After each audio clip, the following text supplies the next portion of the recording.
Do you want to watch a YouTube video? Yeah, Tony's channel. No.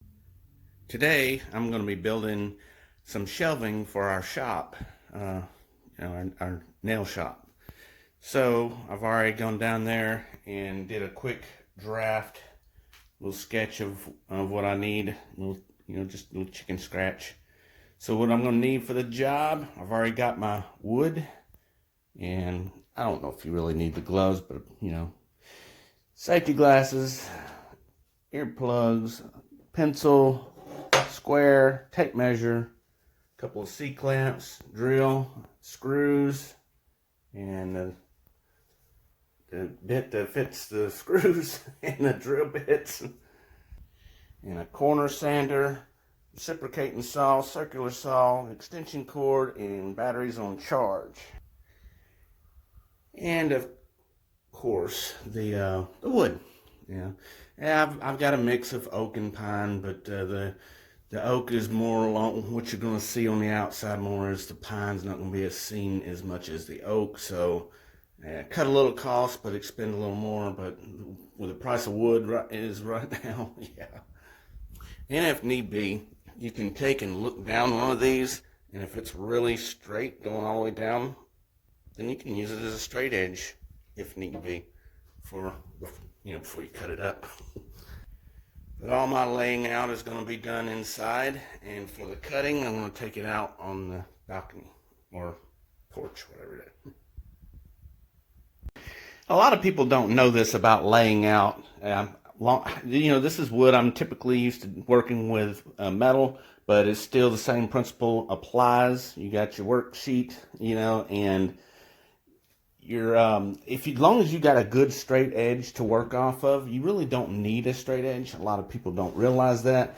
You can take your tape measure off here, whatever the length is, move down, move down, move down, and then you can run a line with all your marks that you made. But before I get started, just before I got started to make this video, I got some news. A friend of mine that I worked with at Libby Glass passed away last night. And out of respect for his family, I'm not going to mention his name, but he was a good man, very, very good man. So the first thing you're going to want to do is make sure your wood is already square, and if it's not, you need to square it up.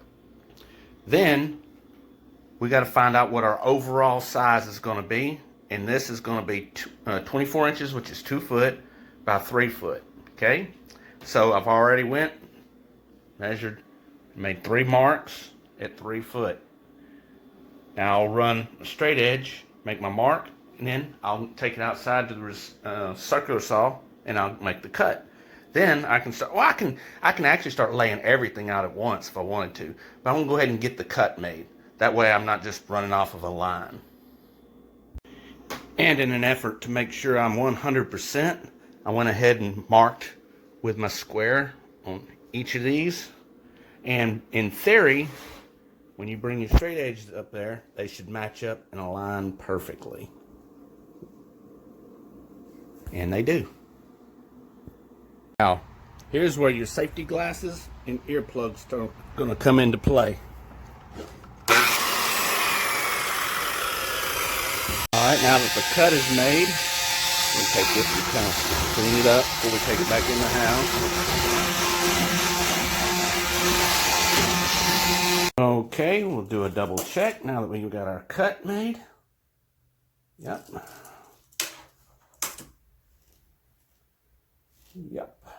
Alright. Now we can get the laying out we got to cut a hole for where a thermostat is on the wall. Okay guys, this is the layout procedure. This is how you find your coordinates, your trigonometry, so to speak. So in order to, you got to know trig if you know how to lay something out properly, okay, to get your dimensions. All right, first, I've already went down and measured on the wall where everything needs to be, so I know what layout's going to be. Okay, the first thing you got to do, it says 16, you got to come over 16 inches, make your mark. Use your straight edge, come up. All right, next thing you got to do is measure 2 3/4 of an inch from here to there, from here to there. All right. But you really find this one once you get back around to here to truly find it. So you're not just measuring all out in the wind here. Okay. Then the next thing you do is say 5 inches. Then you measure up 5 inches. Okay. Then you got your straight edge and you mark your line. Okay. But you don't want to go up too far. So you do the math. Well, how many more do I need from 2 3/4 to 5 1/2? Boom. Well, there you go. You know, to be 7 3/4. All right. So you go up here to 7 3/4. You make your mark and go over the 5 1/2 inches it calls out. Go over the 5 1/2 inches, but you can measure from here if you want to be more accurate instead of measuring from here. But typically I just burn an inch on the tape measure and I'll do it right there. So instead of 5 1/2, it'll be 6 1/2. Instead of 5, it'll be 6, you know, so on and so forth. When you're not using right off the very edge is what I mean. Like if you're measuring from here to there, burn an inch, it's more accurate. Okay, and then you want to come back down your 5 again. Then you make your mark, and you know where you're at, location with your 2 3/4 here and here. Then you draw your line. Then you'll have your box where it needs to be cut out. All right, y'all. All right, guys, you always want to go back before you cut anything and remeasure it. Measure it 2 or 3 times. Be secure, because no matter how good you are at this, you're always going to sometimes make some kind of mistake. A simple mistake, especially off a tape measure. It's very simple. I said 2 3/4. My eyes saw 2 1/2, and I marked 2 1/2. So I had to come back and recorrect that. That's a whole 1/4 inch. So then I had to add the 1/4 up here also. Now that that's done, I know everything is correct. I've triple checked it. I'm going to drill my corners now. Drilling your corners is going to allow for you to get your reciprocating saw in there to cut this hole out. All right, in drilling it, I'm going to be using a 1/2 inch drill bit, so I can get the blade of the reciprocating. Some people call it a jab saw, but reciprocating saw. And sometimes it's still not enough, and you may have to get another hand saw and get down in there to alleviate enough room. Yeah, so that wasn't going to work. It just wasn't going to fit down in there. So do it the old-fashioned way. I just took some duct tape, put it on the end of a hacksaw blade, and it's more work, but I don't mind. It'll be good. And just cut on this side of the line, and then I'll clean it all up with my that's mainly the reason why I brought that edge sander. Yeah, see, that's working out nicely. Well, gotta have both hands. Yeah, guys, and when you got an off-centered hole like this, it'd be a good idea to write front and back like I did. I wrote back on the other side. That way you're not building off of the wrong side. But yeah, man, use my little magic eraser.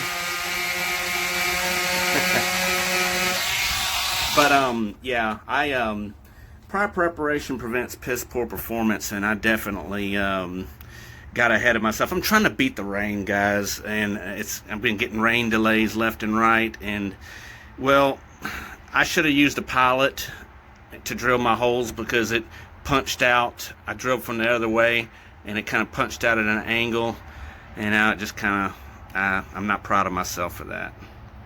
Yeah, I can take the time and go ahead and sand it all the way down to make it even, because you know the hole just needs to be large enough. I just don't want it too small, but it's all right. Okay, next we got our shelving. So the first thing we're going to want to do, we can simply do the math and just start cutting everything. But measure your side. These are going to be the side pieces, and they are exactly 3/4 of an inch. So on each side, we're going to measure 3/4 of an inch and make our line here and here. Okay. Now remember, we're also going to split that because that's where we're going to pilot drill for our screws. All right, but we're not going to put those in yet. We're going to start putting our shelving, which says they're 6 inches apart. So we'll measure from there to there, and then we'll know how many, and then we'll do the math on how many shelves we need, and we'll go ahead and start cutting shelves to the exact length that they need to be. We can put them in place, then we can put our side pieces in. And that's pretty much virtually it, except for the lip on the front, which is 1.5 inches. Incidentally, that's what the C-clamps come in handy for. I'm going to tighten them down onto the shelving when I put my screws in, and you know, pilot drill and in the screws.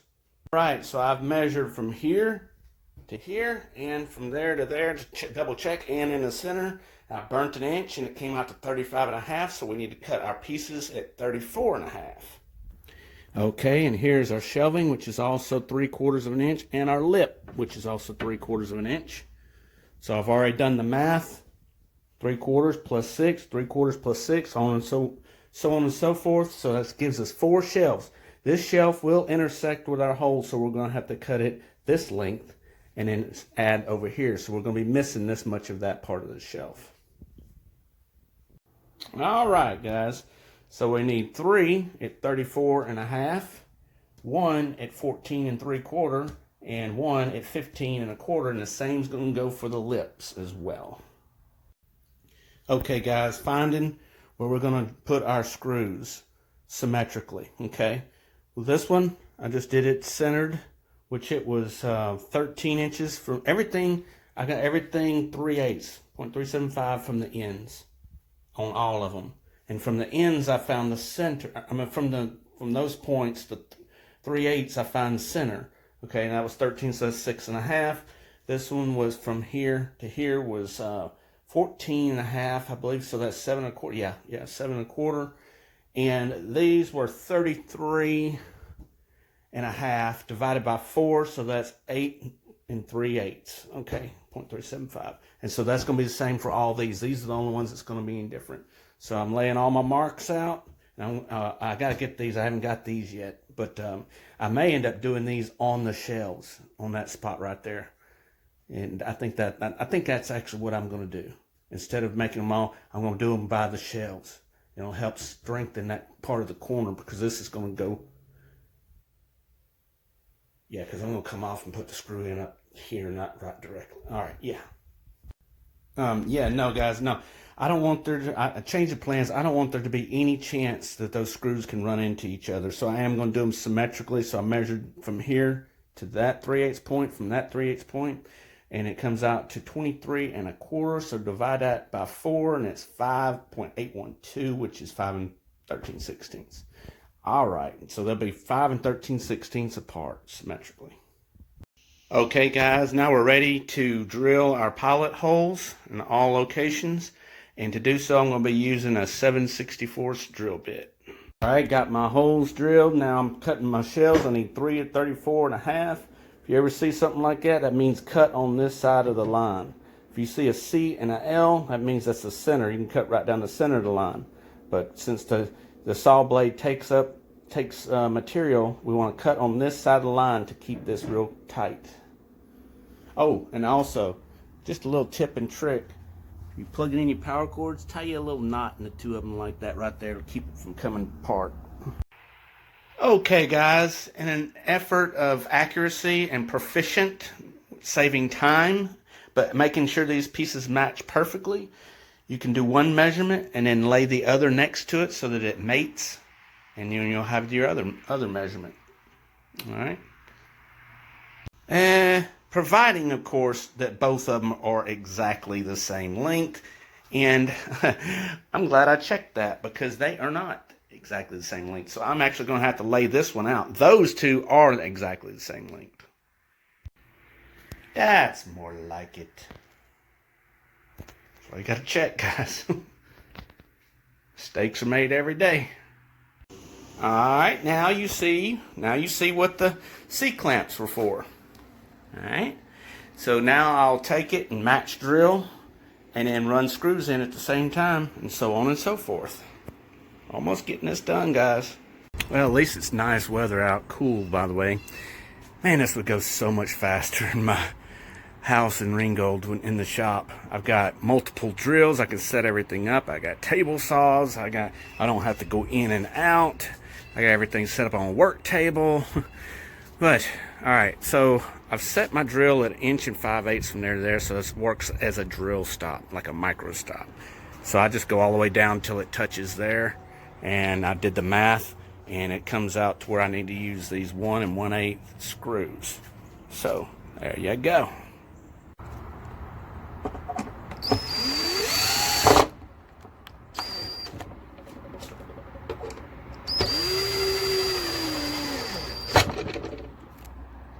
Boy, did I luck out. This C-clamp is just long enough to do what I need to do. Goodness. So I'm also going to need to lay this out so that I can put the screws into here. And also up here as well. Now it looks like I'm going to have to tie this in also that I didn't think about right there. So, yeah, typically I would radius these corners. In Ringgold I could do that, but here I can't because I got a table sander in Ringgold I could do that with, but I don't have it here. Yeah. Alright, and there we go. So now I'll counter drill, I'll drill these and get those down. Now, in order to find center from here to here, just simply lay your square up there and mark the center of this point, and then just transfer it over. I'm going to put one screw in these. So I measured the depth from there to there. It's 2 inches. So I'll just come back over here, follow my line, and I'll go 3 inches and put a little mark right there, and that'll be on center. I'll do that for all the rest. Now, since I got the numbers perfectly and matched up, these pieces just fall in there like a puzzle piece. In fact, they're so good, it's like it'll stay in there by itself, but I want to make sure, so I'm going to, it's just keeping things from going this way. It's not a big problem. So I'm going to put one screw in on the end, or do I want to have it on top? This is the deciding factor. Do I want it like that, or do I want to have it up here on top?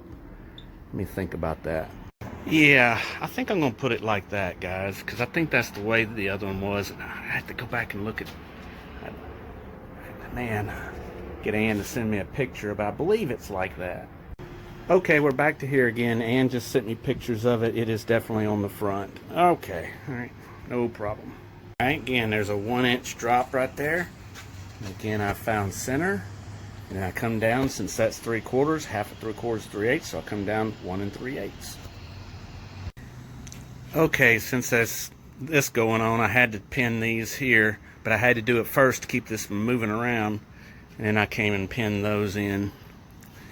But I think I am gonna come in here with I know I'm gonna do something, but I don't know if I'm gonna go all the way up. I think I will. I think it'll look better if I just go all the way up with it. But I can't go on the outside because that thermostat's going to be right here, and I don't want any kind of inclusion there. Alright. Alright, they're tight, but that's 6 inches on the nose. So I'm going to use an old piece, a piece of drop to use a hammer so I'm not denting this piece of wood when I tap it on in there. There we go. That's just like luxury. Just like luxury. Yeah, these tolerances have to be pretty tight, because if I don't, then when I flip this over, those pieces are just going to fall down, and my C-clamp can't get in there to hold it. So, yeah, I gotta room tight. So I'm using one of the 1 1/8 on the front, and of course 1 5/8 on the top, because this one's trapped in on the bottom. It can't go nowhere, but this one at the top is kind of freewheeling. So, yeah, we don't, and good clearance there for no interference. Well, there we have it, guys. Yeah, so that's pretty much it. That's the shelving. Yeah, the material itself, we got about $136 in, so yeah, wood's not cheap these days, but the labor was free, so yeah, got a little time in it. But now I'll go get my little sander, and I'll kind of radius off all the little sharp corners and clean it up real good, and there she is. Alright, y'all, I hope y'all enjoyed my little woodworking tutorial. Typically I'm doing metal, but this time we did some wood. That didn't sound right. Alright, y'all.